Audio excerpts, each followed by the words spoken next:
రెండు తెలుగు రాష్ట్రాల విశ్వకర్మ జాతి పెద్దలకు చిన్నలకు జై విశ్వకర్మ. విశ్వకర్మ జాతీయులతో పాటు రెండు తెలుగు రాష్ట్రాల్లో ఉన్నటువంటి తెలుగు ప్రజలకు కూడా నమస్కారం. నేను తెలియ విషయం ఏంటంటే, ఒక 2-3 సంవత్సరాల నుంచి కొన్ని సంఘటనలు నా దగ్గరికి వస్తూ ఉన్నాయి. చాలా జాగ్రత్తగా ఉండండి, ఇతరులను మోసం చేయకండి. ఏం సంఘటనలు అవి?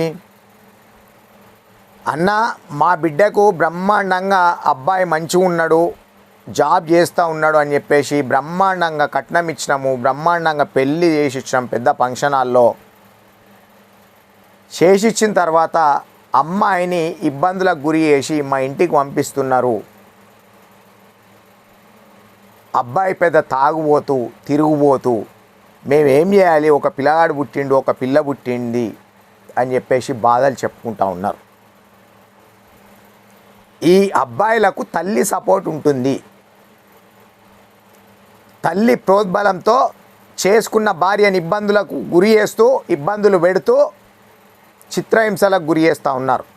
నేను ఒకటే చెప్తున్నా, అట్లాంటి వాళ్లకు పెళ్ళిళ్ళు చెయ్యకండి. ఒక అమ్మాయి జీవితాన్ని నాశనం చేయకండి. అమ్మాయి గోస పుచ్చుకోకండి. నీ కొడుకు లంగా అని తెలిసినప్పుడు, నీ కొడుకు దొంగ అని తెలిసినప్పుడు, నీ కొడుకు తిరుగుబోతూ తాగుబోతూ అని తెలిసినప్పుడు పెళ్ళి చేయకండి. పెళ్ళి చేసి ఇంకో అమ్మాయి జీవితాన్ని నాశనం చేయకండి.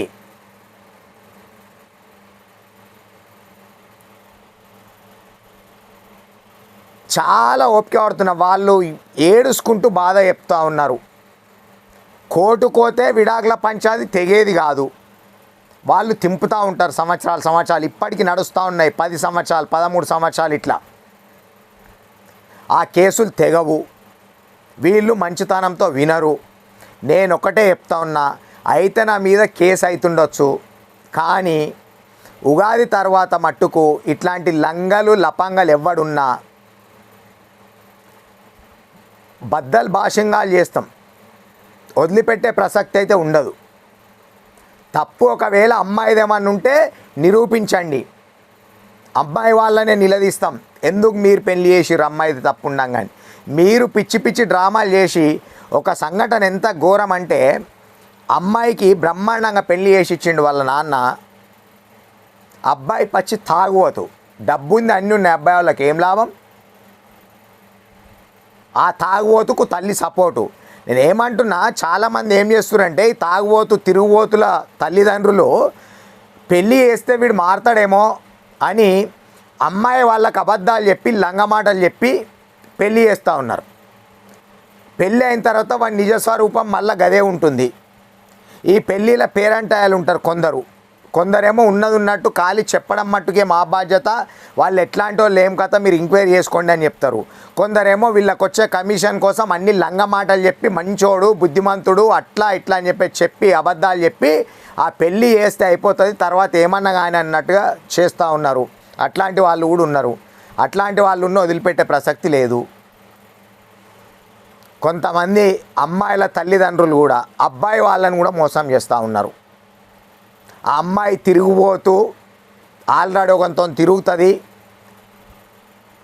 చెడు గుణాలు ఉన్నాయి, చెడు లక్షణాలు ఉన్నాయని తెలిసి కూడా పెళ్ళి చేస్తే అయిపోతుంది, మారుతుందేమో అనే ఉద్దేశంతో అబ్బాయి వాళ్ళని నమ్మిస్తున్నారు.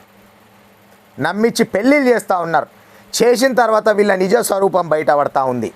మళ్ళీ ఆ ఫస్ట్ ఎవడైతే ఉంటాడో వానికి చాటింగులు చేయడము, ఫోన్లు చేయడము, లేకపోతే నువ్వు నాకు అవసరం లేదు, నీ మీద ఇష్టం లేదు, నేను ఆల్రెడీ ఫస్ట్ ఒకరిని లవ్ చేసినాను కొందరు డైరెక్ట్గా చెప్పడం. నేను ఏం చెప్తున్నా, ఫస్టే పెళ్ళికి నిరాకరించండి. మీ తల్లిదండ్రికి చెప్పండి, నేను ఈ పెళ్ళి చేసుకోను, నాకు అవసరం లేదు అని చెప్పేసి. పెళ్ళి చేయడం వలన తల్లిదండ్రి డబ్బులు ఖరాబు, వాళ్ళ పరువు ఖరాబు, అన్నీ ఖరాబు. జాగ్రత్తగా ఉండండి. పిచ్చి డ్రామాలు చేసి 4 గోడల మధ్యలో ఏమవుతుంది అని చెప్పాయి. ఎవరు అక్కడ అబ్బాయి జీవితం నాశనం అవుతుంది. ఇట్లాంటి అమ్మాయిలను మంచి అబ్బాయికి ఇచ్చి పెళ్ళి చేస్తే అట్లాంటి పంచాదులు ఉన్నాయి, ఇట్లాంటి పంచాదులు ఉన్నాయి. అమ్మాయిల తల్లిదండ్రులకు కూడా కొంచెం సోయి ఉండాలి. ఫస్ట్ ఒప్పించుకునే ప్రయత్నం చేయండి. చెడు తిరుగులు తిరగొద్దు, చెడు అలవాట్లు ఉండొద్దు, మంచిగా ఉండాలి అని చెప్పేసి ఒప్పించుకోండి ఇంట్లో. లేకపోతే ఇంట్లోకి వెళ్ళి దొబ్బి పెడతామని చెప్పండి మిడుసులు బట్టి.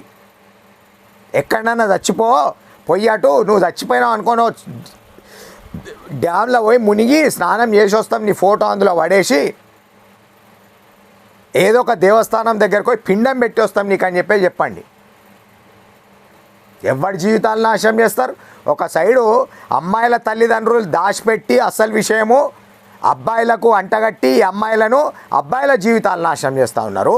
అబ్బాయి తిరుగుబోతూ తాగుబోతూ లంగా లపంగా అని తెలిసి కూడా పెళ్ళిళ్ళు చేసి అమ్మాయిల జీవితాలు నాశనం చేస్తూ ఉన్నారు. ఇట్లాంటి వాళ్ళు మారండి అని చెప్తా ఉన్నాం. ఏమన్నా అంటే ఇప్పటి సమాజంలో అంతే, ఇప్పటి జనరేషన్ అంతే. జనరేషన్ అవన్నీ ఏం పని చేయి. ఇప్పటి జనరేషన్లో తన్నే జనరేషన్ కూడా ఉంటుంది. మరి ఇప్పటి జనరేషన్లో ఏమేం చేయాలో అవన్నీ చేసేది కూడా ఉంటుంది. ఒకరి జీవితంతో ఆడుకొని ఒకరి జీవితం నాశనం చేస్తే, పిచ్చి పిచ్చి డ్రామాలు చేస్తే, అబ్బాయికి పెళ్ళి చేసే సంతోషం కూడా ఉంటుందిలే తల్లిదండ్రులకు. సంవత్సరమో పిల్లగాడో ఉట్టంగా ఇంటి మీద ఇట్లాంటి విషయంలో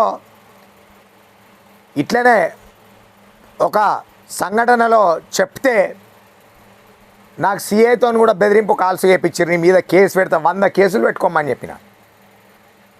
అమ్మాయి తరపు న్యాయం ఉంది కాబట్టి అమ్మాయి తరపునే నేను నిలబడతా అని చెప్పిన.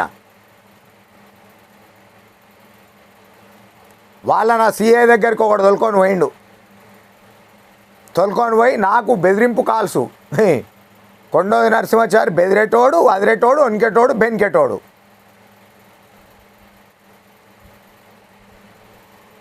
సీరియస్ ఉంటుందని చెప్తా ఉన్నా. నేను ఒకటే రిక్వెస్ట్ అనుకుంటారా, వార్నింగ్ అనుకుంటారా, విన్నపం అనుకుంటారా? ఫస్ట్ మీ పిల్లల ప్రవర్తన మంచిది కాకపోతే, మీ పిల్లల క్యారెక్టర్ మంచిది కాకపోతే పెళ్ళిళ్ళు చెయ్యకండి. చేసి ఎదుటోళ్ళ జీవితాలు నాశనం చేయకండి. మీ అమ్మాయి క్యారెక్టర్ మంచిది కాకపోతే పెళ్ళి చేయకండి. మీ అబ్బాయి క్యారెక్టర్ మంచిది కాకపోతే పెళ్ళి చేయకండి. ఫస్ట్ వాళ్ళ లోపల మార్పు తెచ్చుకోండి. మారిండ్రు అంటే చెయ్యండి. అప్పటి మట్టుకు డ్రామాలు ఆడి సినిమాల సీరియల్లో యాక్టింగ్ చేసినట్టు ఈ పెళ్ళి అయిన దాకా బుద్ధిమంతుని లెక్కుండు, ఈ పెళ్ళి అయిన దాకా డ్రామాలు చెయ్యు, మంచిగుండు, పెళ్ళి అయిన తర్వాత ఏమన్నా వేసుకో, నీకు ఒక జంటను అంటగడతాము, నీ భార్య నువ్వు ఏమన్నా వేసుకోర్రి అని చెప్పి పెళ్ళిళ్ళు చేసి జీవితాలు నాశనం చేస్తారు. చాలా జాగ్రత్త అని చెప్తా ఉన్నా. డైరెక్టు వాళ్ళని లైవ్లో తీసుకొచ్చి మీ బట్టలు ఇప్పి బజార్లో నిలబెట్టిస్తా. నేను పేర్లు ఊళ్ళు చెప్పడం కాదు. ఇక అమ్మాయి బాధితురాలైతే బాగా చెప్తా. అమ్మాయే ఆమె బాధ ఏంది, ఆమెను ఎట్లా చిత్రహింసలు పెడుతుర్రు, ఆమె ఏమి ఇబ్బందులకు లోనవుతుందో అమ్మాయి చెప్తుంది. ఒకవేళ అబ్బాయిని ఇబ్బందులకు గురి చేసి పెళ్ళి అయిన తర్వాత మళ్ళా పాత లవ్వర్తోనో పాతోనతోనో చాటింగ్లో బీటింగ్లో వేసుకుంటా నిర్లక్ష్యం చేస్తే భర్తను, ఆ భర్తనే కూర్చుంటాడు, బాధ చెప్పుకుంటాడు. ఎవరిని కూడా వదిలిపెట్టే ప్రసక్తి ఉండదు. ఈ మధ్యలో ఒక అబ్బాయి పాపం గవర్నమెంట్ ఉద్యోగస్తుడు, ఆ అబ్బాయి కూడా బాధపడుతూ ఉన్నాడు. పెళ్ళి అయింది, పిల్లలు ఉన్నారు, వాళ్ళ భార్యకు జాబ్ వచ్చింది బెంగళూరులో. ఈయననే రూమ్ తీసుకుంటూ మంచిగా జాబుకు ఎట్టించొచ్చిండు. ఫస్ట్ హైదరాబాద్లో, తర్వాత బెంగళూరులో. జీతం ఎక్కువ వస్తుంది. తల్లిదండ్రులు అంతా వన్ సైడ్ అయినరు, ఈ అబ్బాయి వన్ సైడు. ఆ అబ్బాయిని వేధిస్తున్నారని చెప్పి నా దృష్టికి వచ్చింది. నేను సరే నువ్వు పలానా సంఘం అధ్యక్షుని దృష్టికి తీసుకెళ్ళు అని చెప్పిన. అది ఏమవుతుందో చూద్దాం. నేను ఒకటే చెప్తా ఉన్నా, ఎదుటి వాళ్ళ జీవితాలు ఖరాబ్ చేయకండి. మీ అమ్మాయిల క్యారెక్టర్ మంచిది కాకపోతే పెళ్ళి చేయకండి, వదిలేసేయండి రోడ్ల మీద. మీ అబ్బాయిల క్యారెక్టర్ మంచిది కాకపోతే తాగుబోతులు తిరుగుబోతులు అయితే పెళ్ళిళ్ళు చేయకండి. దుర్గమ్మ పోతును వదిలేస్తారు ఊళ్ళే, అట్లా వదిలేయండి. రోడ్ల మీద కొన్ని జంతువులను వదిలేస్తారు, అట్లా వదిలేయండి. ఏడో ఒక రోజు దొరికిన రోజు ఎవడో ఒకడు మెత్తగా దాన్ని జైల్లో నూకుతారు. ఏడో దగ్గర దొరికిన రోజు జైలు పాలవుతారు. మర్యాదతో మారకపోతే, మంచితనంతో వినకపోతే సీరియస్గా ఉంటుంది. కొండోజు నరసింహాచారి ఎవ్వరికి భయపడేవాడు కాదు. మీరు అనుకుంటే మీ మూర్ఖత్వము. నేను ఒకటే చెప్తా ఉన్నా, భారతదేశానికి సైనికులుగా ప్రాణాలకు తెగించి మిలిటరీ జవాన్లు మన భారతదేశం బార్డర్లో ఉండి ఆ చలికి సస్తూ ఎండకెండుతూ ఎప్పుడు ఎవడైనా చనిపేస్తాడో చనిపోవడానికి సిద్ధం, నా భారతదేశానికి సేవకునిగా ప్రాణాలు వదులుతా అని ఏ రకంగా అయితే ఉంటాడో విశ్వకర్మ జాతీయుల కోసం మంచితనం కోసం ఒక మిలిటరీ జవాన్ లాగా ఉంటా, మిలిటరీ జవాన్ లాగానే సేవలు అందిస్తూ ఉంటా. ఎవరికి ఇబ్బంది వచ్చిందన్నా ఎదిరిస్తా, ఎవరు తప్పు చేస్తుర్రన్నా నిలదీస్తా, బట్టలు ఇప్పి బజార్లో నిలబెడతా. ఏం చేయరు, పెడితే నా మీద కేసులు పెడతారు. ఆ కేసులకు భయపడేవాడు కొండోజు నరసింహాచారి కాదు. 100 సార్లు జైలు కోవడానికైనా సిద్ధం, 100 కేసులు పెట్టించుకోవడానికైనా సిద్ధము. తీస్తే ప్రాణం తీస్తారు. ఆ ప్రాణం మీద ఆశ పెట్టుకొని బిక్కుమని బతికేవాడు కొండోజు నరసింహాచారి కాడు. ఆ ప్రాణం ఎప్పుడైనా పోతుంది. ఇంకా 10 సంవత్సరాలకైనా పోతుంది, 5 సంవత్సరాలకైనా పోతుంది, ఇంకో 15 సంవత్సరాలకైనా పోతుంది. ఎల్లకాలం అయితే భూమి మీద బతకడానికి రాలే. సచ్చిన మొగోన్ లెక్క మోతబార్ లెక్కనే చావాలి. ఒక విశ్వకర్మ జాతి, ఒరిజినల్ విశ్వకర్మ జాతి బిడ్డ పుట్టినోని లెక్కనే చావాలి. రండ సావు, లత్కోర్ సావు, లపంగ సావు మనకు అవసరం లేదు. నేను చనిపోయినాక నా శవయాత్ర రోజు నా ఊళ్ళో మనుషులు పట్టొద్దు, అదే నా కోరిక. ప్రతి ఒక్కరికి సీరియస్గా చెప్తున్నా, మారండి, ఎదుటి వాళ్ళ జీవితాలు ఖరాబ్ చేయకండి. తల్లిదండ్రులకు కూడా గంజి వయ్యక తల్లిదండ్రులను ఇబ్బందులు గురి చేస్తుర్రు అని కూడా కొంతమంది తల్లులు తండ్రులు ఫోన్లు చేస్తూ ఉన్నారు. అట్లాంటి వాళ్ళని కూడా వదిలిపెట్టము. ఎవరన్నా మా బాబు మా కోడలు మమ్మల్ని ఇబ్బందులకు గురి చేస్తుర్రు, మమ్మల్ని చిత్రహింసలకు గురి చేస్తుర్రు అంటే మేమే వచ్చి వాళ్ళు సంపాదించిన ఆస్తి వాళ్ళకి అప్పచెప్పి తన్ని బయటకు జరుపుతాం. పోలీసు వాళ్ళని తీసుకొచ్చి ఒట్టిగా కూడా కాదు. తల్లిదండ్రులకు గంజి పోయండి, తల్లిదండ్రులకు సేవ చేయండి. మీ పిల్లలను మీరెంత గారవంగా అయితే ఈరోజు ముద్దు మురిపెం చేస్తూ ప్రేమగా చూసుకుంటున్నారో మిమ్మల్ని కూడా మీ తల్లిదండ్రులు ఆ రోజు అదే రకంగా ముద్దు మురిపెంగా ప్రేమతో చూసుకొని పెద్దగా చేస్తే ఈరోజు పెరిగి పెద్దగా అయ్యి డ్రామాలు చేస్తున్నారు మీరు కొంతమంది. తల్లిదండ్రికి గంజి పోయని వాడు కుక్కతో సమానం, వాడు ఊర బందితో సమానం. తల్లిదండ్రులను మంచిగా చేయండి, తల్లిదండ్రులను పూజించండి, తల్లిదండ్రులకు సేవ చేయండి, సేవించండి. తల్లిదండ్రులను మించిన దైవం లేదు, దేవుడు లేడు. ఆ భగవంతుణ్ణి తల్లిదండ్రి లోపల చూసుకోండి, తల్లిదండ్రులకు సేవలు అందించండి. తల్లిదండ్రుల దీవెన ఉంటే మీరు ఎల్లకాలం మంచిగానే ఉంటారు. డబ్బు ఎవడి కట్టకపోడు, డబ్బు శాశ్వతం కాదు. ఎవడి చనిపోయినా తీసుకపోయి ఆ భూమిలో పెడతారు, లేకపోతే కాల పెడతారు. మీరు సంపాదించిన డబ్బు మీ ఎంట రాదు, మీరు సంపాదించిన బంగారం మీ ఎంట రాదు, మీరు సంపాదించిన బిల్డింగులు మీ ఎంట రావు, మీరు సంపాదించిన ఫామ్ హౌజులు రావు, భూమి రాదు, ఏది రాదు. గుర్తుపెట్టుకోండి. మంచి చెడు, మంచి పేరు చెడ్డ పేరు, నిజాయితీపరుడు లంగా, ఉన్నది ఉన్నట్టు మాట్లాడేటోడు లేదా అబద్ధాలు మాట్లాడేటోడు, ఇవే మన కోసం చెప్పుకుంటారు, ఇవే మన ఎంట వస్తాయి. తల్లిదండ్రులకు కూడా ఎవడన్నా ఇబ్బంది పెడుతుండు అని తెలిసినా సీరియస్గానే ఉంటుంది మ్యాటర్. మంచితనంతో అర్థం చేసుకొని మంచిగా మెదలండి. లేదు ఆయన ఎవరు మాకు చెప్పడానికి, మాది మేము ఇష్టం వచ్చినట్టు చేసుకుంటామంటే నేనెవరో చూపించవలసి వస్తుంది.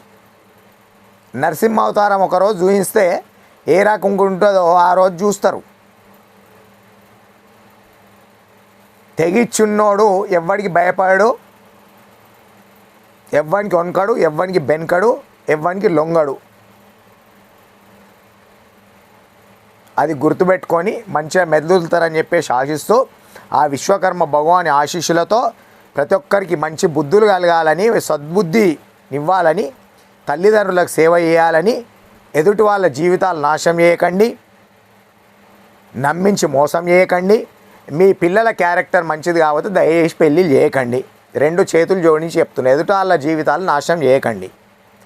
నాశనం చేస్తే మట్టుకు ఎట్టి పరిస్థితుల్లో ఊకుండే ప్రసక్తి అయితే ఉండదు. ఇది గుర్తుపెట్టుకోండి. జాగ్రత్తగా ఉండండి. మేమేదో పొడిచి పడేస్తాం, మేమేదో సాధిస్తాం, కొండోజు నరసింహాచారిని ఏదో చేస్తాం, భయపెడతాం, భయభ్రాంతులకు గురి చేస్తాం అనుకుంటే గీ ఎంటుక కూడా వీకలేరు మీరు. ప్రాణాలకు తెగిచ్చున్నాను నేను. జాతి కోసం చెప్తున్నా కదా, మిలిటరీ జవాన్ లాగా సేవకునిగా ఉండేటోన్ని. అది గుర్తుపెట్టుకొని మెదలాలని చెప్తా ఉన్నా. ఇది వార్నింగ్ అనుకుంటారా, హెచ్చరిక అనుకుంటారా, మిమ్మల్ని వేడుకుంటున్నా అనుకుంటారా, రిక్వెస్ట్ అనుకుంటారా, ఏమనుకుంటారో అనుకోండి, జాగ్రత్తగా ఉండాలని చెప్తా ఉన్నా. జై విశ్వకర్మ, జై జై విశ్వకర్మ.